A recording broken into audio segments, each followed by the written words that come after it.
অসম চৰকাৰৰ ডাইৰেক্টৰ আয়ুষ মিছনৰ আৰু আমাৰ চিৰাং জিলাৰ জৰিয়তে আমি এই যোগা পাৰ্কখন অলপ আপগ্ৰেডেশ্যন কৰি পেলাই এটা কম্পিটিশ্যন পতাৰ আমাৰ সিদ্ধান্ত লোৱা হৈছিল। তাত অসমৰ স্বাস্থ্য বিভাগৰ ডাইৰেকশ্যনো আছিল। আমাৰ ইতিমধ্যে আমাৰ অসম চৰকাৰৰ মাননীয় মন্ত্ৰী আৰু এডিশ্যনেল চিফ ছেক্ৰেটাৰী আৰু নেশ্যনেল হেল্থ মিছনৰ ডাইৰেক্টৰৰ লগত আমি আলোচনা কৰি এই আপগ্ৰেডেশ্যন কৰি এটা কম্পিটিশ্যন পতাৰ বিফ'ৰ 21 জুন যোগা ডেৰ আগতে এইটো আমাৰ চিৰাং জিলা আৰু কাৰ্বি আংলং জিলাতে হ'ব। সেই অনুসৰি আমি আমাৰ যিটো পাৰ্মানেণ্ট আমাৰ যিটো যোগা চেণ্টাৰ আছিলে অলপ ডিলেপিটেড কণ্ডিশ্যনত আছিলে, আমি অলপ আপগ্ৰেডেশ্যন কৰি পেলাই আজি এই কম্পিটিশ্যনটো আৰম্ভ কৰিছোঁ।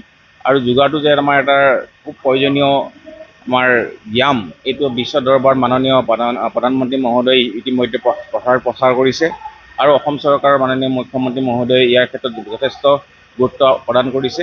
আমিও সেই চিৰাং জিলাই আজি ইয়াক সংগতি ৰাখি যোগা ডেৰ লগত সংগতি ৰাখি আজি এটা কাৰ্যসূচী লৈছোঁ। যোগা প্ৰতিযোগিতা আমাৰ 4টা গ্ৰুপত হৈছে, up to class 10 years, then 10 to 18 years, 18 to 35 years and above 35 yearsৰ আমি 4টা গ্ৰুপত আমি ভাগ কৰিছোঁ আৰু বহুত প্ৰতিযোগী আহিছে। আশা ৰাখিছোঁ আজিৰ দিনটো আমাৰ সফল হ'ব আৰু যোগাৰ জৰিয়তে আমি বিশ্বত আমাৰ ভাৰতীয় সংস্কৃতি প্ৰচাৰ কৰাৰ কাৰণে আৰু ভাৰতীয় যিটো আমাৰ সংস্কৃতিৰ জৰিয়তে মানসিক আৰু শাৰীৰিক যিটো আমাৰ উন্নতি সাধন হয় তাৰ আমি প্ৰচেষ্টা ৰাখিছোঁ।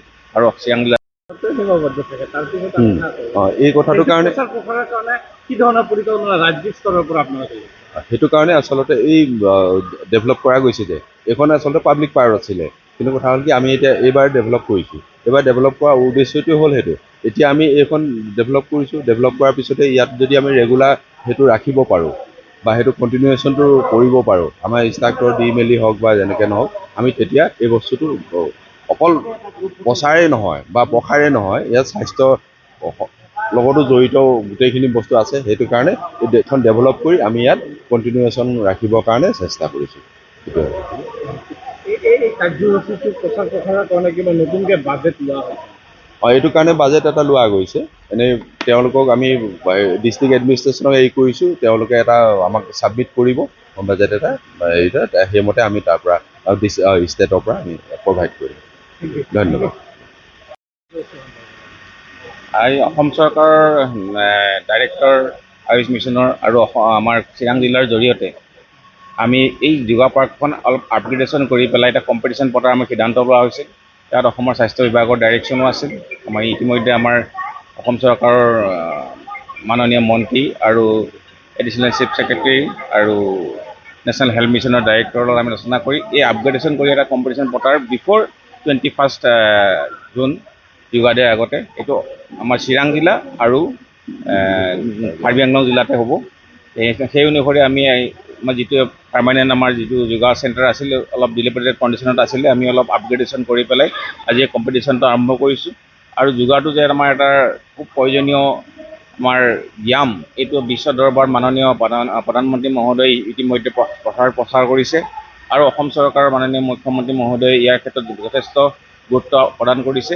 আমিও সেই চিৰাং জিলাই আজি ইয়াক সংগতি ৰাখি যোগা ডেৰ লগত সংগতি ৰাখি আজি এটা কাৰ্যসূচী লৈছোঁ। যোগা প্ৰতিযোগিতা আমাৰ 4টা গ্ৰুপত হৈছে, up to class 10 years, then 10 to 18 years, 18 to 35 years and above 35 yearsৰ আমি 4টা গ্ৰুপত আমি ভাগ কৰিছোঁ আৰু বহুত প্ৰতিযোগী আহিছে। আশা ৰাখিছোঁ আজিৰ দিনটো আমাৰ সফল হ'ব আৰু যোগাৰ জৰিয়তে আমি বিশ্বত আমাৰ ভাৰতীয় সংস্কৃতি প্ৰচাৰ কৰাৰ কাৰণে আৰু ভাৰতীয় যিটো আমাৰ সংস্কৃতিৰ জৰিয়তে মানসিক আৰু শাৰীৰিক যিটো আমাৰ উন্নতি সাধন হয় তাৰ আমি প্ৰচেষ্টা ৰাখিছোঁ।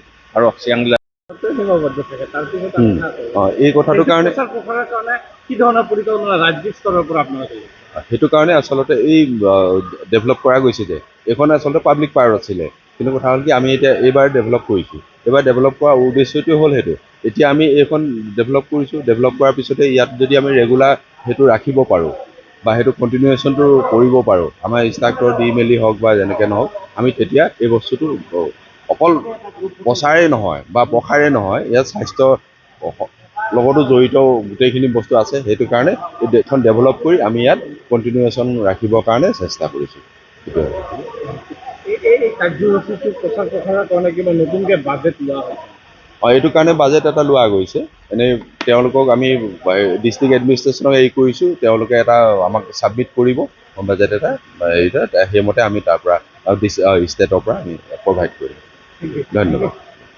যিকোনো খবৰৰ বাবে যোগাযোগ কৰক 7099017330 লগতে 7099017110 নম্বৰত।